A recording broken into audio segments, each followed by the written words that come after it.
হ্যাঁ, আসসালামু আলাইকুম সবাইকে। তোমাদের হচ্ছে কালকে ভর্তি পরীক্ষা। কালকে হচ্ছে তোমাদের এতদিন ধরে যে গত ২ বছর ধরে তোমরা যে কষ্টটা করছো সেটার হচ্ছে এন্ডিং হইতে যাচ্ছে। তো এখন তোমাদের অনেক টেনশন কাজ করতেছে বা হচ্ছে অনেক পারি না বলে মনে হচ্ছে, বা পড়তে পারতেছো না। ঠিক আছে? পড়া পারি না বলে মনে হচ্ছে। এই জিনিসটা হচ্ছে খুবই নরমাল। এমন না যে তোমার হচ্ছে আমাদের হইছে। আমি ২ বার অ্যাডমিশন টেস্ট দিয়েছি, ২ বার আমার এরকম হইছে। এবং আমি আমার এডমিশনের আগের দিন হচ্ছে আমার মনে আছে টেনশনে থাকতে পারতেছিলাম না, তাই হচ্ছে আমি চট্টগ্রাম ভেটেরিনারি আছে না, সিভার সাথে ঘুরতে গেছি। তো তোমরা আজকে রাতে একদম কিছুই পড়ার দরকার নেই, পড়েও লাভ নাই। ঘোরাঘুরি করার ট্রাই করো। তোমাদের যদি এডমিশন সেন্টার যেটা পড়ছে সেটা যদি বাসা থেকে দূরে হয়, অথবা অ্যাডমিশন সেন্টারের খুব কাছাকাছি যদি তোমাদের কোনো রিলেটিভস থাকে তাদের বাসায় চলে যাও।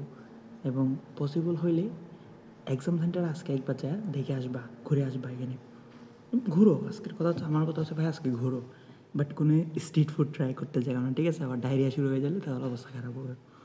কালকে হচ্ছে তোমরা তোমাদের এইচএসসির এডমিট কার্ড, রেজিস্ট্রেশন কার্ড দোনোটা নিয়ে যাবা। অনেকে বলবো এডমিট কার্ড নিয়ে যেতে, আমি বলবো দোনোটা নিয়ে যাবা। মেডিকেল ভর্তি পরীক্ষার জাস্ট এডমিট কার্ড যেটা আছে সেটা নিয়ে যাবা। এবং হচ্ছে তোমাদের কলম নিয়ে যাবো। কলম নেওয়ার ক্ষেত্রে অল টাইম যেগুলো পেন আছে, যেগুলো একদম ট্রান্সপারেন্ট দেখা যায় এদিক থেকে এদিকে, সেগুলো নিয়ে যাবা। মোবাইল মানি ব্যাগ কোনো কিছু নেওয়ার দরকার নেই, জাস্ট টাকা নিয়ে যাবা।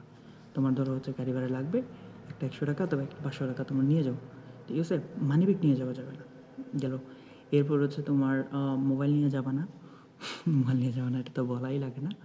সাথে হচ্ছে তোমার পানির বোতল নিতে পারবা কি না এটা নিয়ে অনেকের একটা কনফিউশন। পানির বোতল আমার যা ধারণা, আমি যতটুকু দেখছি নেওয়া যায়।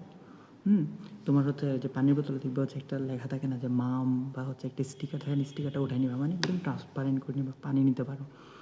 এবং হচ্ছে তোমার কী করতে পারো, সাথে হচ্ছে কি যে তোমার অনেকের হচ্ছে কিছু যদি বমি হয়ে যায়, বেশি টেনশনে অনেকের বমি হয়ে যায়, তারা হচ্ছে জয় ট্রিপ একটা মেডিসিন আছে, সেটা খাওয়া যেতে পারো, বমি থেকে একটু রিলিফ পাবা।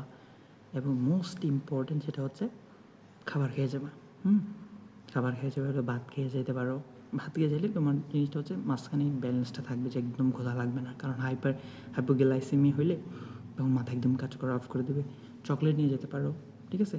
মানে একদম ছোটো ছোটো চকলেট নিয়ে যেতে পারো। এর বেশি কিছু তোমাদের ইনশাল্লাহ ঝামেলা হবে না। আর মাথায় তেল দিয়ে যাবে না। অনেক সময় ধরো মাথা চুলকাতে গেলে যখন তেলে হয়ে যাবে, কলমটা ধরতে পারবে না, কলমটা স্লিপ করা শুরু করবে। এবং হচ্ছে তোমাদের এডমিশন টেস্টে মানে খুব মানে মনোযোগ দিয়ে হচ্ছে তোমার কি দাগাবা, যে এমওএমআরটা দাগাবা শুরুতে, যে নাম, রোল নাম্বার। আমার একটা স্টুডেন্ট ছিল, বুঝছো, ও হচ্ছে অসাধারণ লেভেলের স্টুডেন্ট। ও হচ্ছে ফার্স্ট টাইমে হয়নি, সেকেন্ড টাইম যখন দিছে, সেকেন্ড টাইমের মধ্যে ও চান্স পায়নি শুধু একটাই কারণে, ও হচ্ছে দাগায় ফেলছে, যে রোল নাম্বার দাগায় ফেলছে, দাগায় হচ্ছে সব কিছু কী করে গেছে, দাগায় গেছে। কিছুক্ষণ পর যখন স্যার ট্রাই করে দেখছে হচ্ছে কি সিগনেচার করার জন্য, দেখছে হচ্ছে ও রোল নাম্বার ভুল করছে। এই টাইমের মধ্যে ওর নতুন শিট দিতে পারেনি, ও চান্স হয় না, বান্দাটার স্বপ্ন শেষ। এই জিনিসটা করা যাবে না। তোমার কথা হচ্ছে ভাইয়া টাইম লাগুক সমস্যা নেই, 5 মিনিট এক্সট্রা লাগুক, মানে দরকার নেই, সমস্যা নেই, তাড়াহুড়া করার দরকার নেই। জাস্ট দাগা বলবা যে মানে এক এক এক এক করে দাগাবা, পড়বা মনে মানে। এটা হচ্ছে 1 নম্বর। 2 নম্বর কথা হচ্ছে রাউন্ড ভিত্তিক দেখানোর চেষ্টা করবা। মানে হচ্ছে তোমার কাছে হচ্ছে রাউন্ডে দেখানো। একটা ধরো এমন অনেক কোয়েশ্চেন আছে তুমি এটা পারবা, but you need time to solve, মানে হচ্ছে এটা ক্যালকুলেশন করার জন্য। এগুলো আগে ধরতে যাবে না। ধরবা কোনগুলা, যেগুলো হচ্ছে প্রথমে হচ্ছে তোমার কি একদম ইজি, মানে দেখেই আনসার বলে দিতে পারবা এগুলা। তারপর এরপর হচ্ছে সেকেন্ড রাউন্ডে আসবে কোনগুলো, যেগুলো তুমি পারবা বাট ইউ নিড টাইম। এরপর হচ্ছে তুমি আরও একটু যাওয়া যাতে তোমার মানে রাউন্ড দিতে থাকবা। তোমার অ্যাটলিস্ট 4 থেকে 5 বার রাউন্ড দেওয়া লাগবে। এরপর হচ্ছে রাউন্ড দেওয়ার পর এবং রিস্ক নিবা কোনগুলো। ধরো তুমি হচ্ছে উত্তর হচ্ছে গ হবে নাকি ঘ হবে, এটার মধ্যে তুমি 2টা অপশনের মধ্যে কনফিউশন, এটা রিস্ক নিবা। ধরো তুমি হচ্ছে 3টা বা 4টার মধ্যে মানে ক হতে পারে, খ হতে পারে, গ হতে পারে, মানে ক খ গ 3টে থেকে একটা উত্তর হতে পারে। এটা রিস্ক নেওয়ার দরকার নেই। যে প্রশ্নটা তুমি কোনোদিন দেখো নাই সেটা তোমার ধরারও দরকার নেই, ঠিক আছে? গেল। এরপর হচ্ছে তোমার আর কি আছে, কি বলা যায়, এটার মধ্যে হচ্ছে রিস্ক নেওয়া শিখতে হবে। প্রথমবার আমি তো 2বার মেডিকেল চান্স পেয়েছি। প্রথমবার আমার একটা ভুল ছিল, বা আমার অনেক ভালো চান্স হয়ে যেত, প্রথমবারও হয় নাই শুধু একটা কারণে, সেটা হচ্ছে আমি রিস্ক নিই অনেকগুলো পারতাম বাট দাগাই নেই। এটা করা যাবে না, ঠিক আছে? কারোর সাথে কথাবার্তা বলবা না, টিচারদের সাথে। টিচাররা যদি তোমার বকেও, চুপ মেরে বসে থাকবা, ঠিক আছে? অনেক টিচার আছে একটু খাট্টাস টাইপের, এটা একটু বকাবকি টেন্ডেন্সি থাকে, বকবে না আই থিঙ্ক, বকলেও চুপ মেরে থাকবা। মনে রাখবা এটা তোমার লাইফের মোস্ট ইম্পর্ট্যান্ট টেস্ট। এটাতে যদি টিচার যদি তোমারে মানে কিছু বলে, তার কিছু আসে যায় না, তোমার কিছু আসে যায় না, তুমি তারা হয়তো জীবন আর কোনো দিন দেখবাও না। তো এত কিছু তোমার টেনশন নেওয়ার দরকার নেই, তুমি তোমার মতো করে তাকাবা। এবার হচ্ছে কারোর সাথে হচ্ছে পাশের জন থেকে দেখে তাকাইতে যাও না। আর হচ্ছে সেট কোড দেখানোর ট্রাই করবা।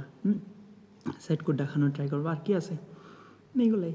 আর হচ্ছে তোমার ওয়াশরুমে যদি যাওয়ার থাকে সেটা হচ্ছে এক্সাম শুরুর আগে চলে যাবা। এক্সামের মাঝখানে 1 ঘন্টার মধ্যে কোনো ওয়াশরুমে যাওয়ার দরকার নেই, ঠিক আছে? এক্সাম হল থেকে আসার সাথে সাথে তোমার তাড়াহুড়া করার দরকার নেই। তুমি দেখবে একটা পাশের জন সে বলতেছে, আরে কোয়েশ্চেন তো একদম সহজ হয়েছে, এটা তো ইজিলি 99 মানে 99 ইজিলি পাওয়া যাবো, হ্যাঁ, এরকমগুলো শুনবা না। এগুলো শুনলে তোমার খারাপ লাগবে, বাট রিয়েলিটি দেবে সে পাসও করে নেই, ঠিক আছে?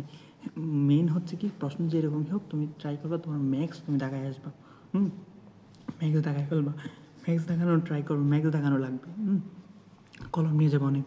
আমি করছিলাম কি, সেকেন্ড টাইম আমি কলম নিয়ে যাইনি, পাশের জন থেকে একটা কলম নিয়েছিলাম, সেই কলমে অল্প গালি ছিল। আমি বরকের হলে ভাবতেছিলাম এই কলম আমি কি পড়া শেষ করতে পারবো কি না। এরকম তোমার মধ্যে যাতে টেনশনে পড়া না লাগে। তো এই আর কি বলা যায়। আর যদি কোনো অ্যাডভাইস তোমার থাকে তুমি হচ্ছে আমাকে কমেন্টে জানাই দিবা, বা হচ্ছে আমাকে ইনবক্স করবা, ঠিক আছে? আমি হচ্ছে কী করবো, এটা হচ্ছে লাস্টে পিন করে দিব ইনশাআল্লাহ সবার জন্য, ঠিক আছে? সবার জন্য শুভকামনা। আসসালামু আলাইকুম। যে তোমাদের কালকের জার্নিটা যাতে খুব সুন্দর হয়, আর তোমাদের জন্য ভাইয়ের তরফ থেকে দোয়া থাকবে আর কি, ইনশাআল্লাহ। আসসালামু আলাইকুম।